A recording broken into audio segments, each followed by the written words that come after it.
Russia Ukraine যুদ্ধ অবসানে শান্তি আলোচনা প্রেক্ষাপটে মার্কিন প্রেসিডেন্ট ডোনাল্ড ট্রাম্পের সঙ্গে ফ্লোরিডায় বৈঠকের আগে ইউক্রেনের রাজধানী কিয়েভে একের পর এক ক্ষেপণাস্ত্র ও ড্রোন হামলা চালিয়েছে রুশ বাহিনী। হামলায় 2 জন নিহত এবং 1 শিশুসহ অন্তত 8 জন আহত হয়েছে।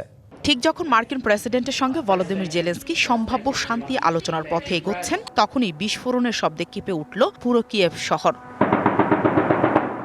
শান্তি ও সংঘাত এই দুই টানাপোড়েনে ইউক্রেন যুদ্ধ পৌঁছেছে এক গুরুত্বপূর্ণ মোড়ে। এদিকে ইউক্রেনীয় কর্মকর্তাদের মতে এই হামলায় শিশুসহ হতাহত হয়েছে বেশ কয়েকজন।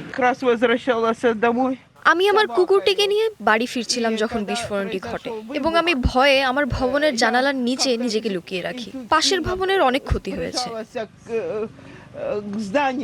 নতুন এবং ফিরে আসা গ্রাহকদের জন্য নগদে চলছে ক্যাশব্যাক সহ প্রতিদিন হাজারো উপহার জেতার সুযোগ। হবে আশা আর ফেরা, সারপ্রাইজ সেরা।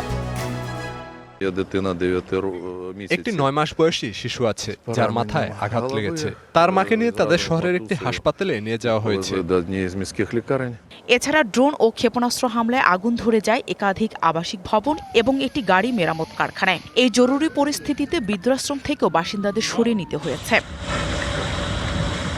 এই হামলার প্রেক্ষাপটে ইউক্রেনের বিমান বাহিনী পুরো দেশ জুড়ে রেড অ্যালার্ট জারি করেছে। এদিকে জেলেনস্কি বলেছেন, যুক্তরাষ্ট্র ও ইউক্রেনের যৌথভাবে প্রণীত 20 দফা শান্তি পরিকল্পনা প্রায় 90% প্রস্তুত। এছাড়া জেলেনস্কি সতর্ক করে বলেন, এই বৈঠক থেকে চূড়ান্ত চুক্তি হবে এমন নিশ্চয়তা নেই। স্থানীয় সময় রবিবার যুক্তরাষ্ট্রের ফ্লোরিডায় বৈঠকে বসবেন জেলেনস্কি ও মার্কিন president Donald Trump. Nahida Rinthi, DBC news desk.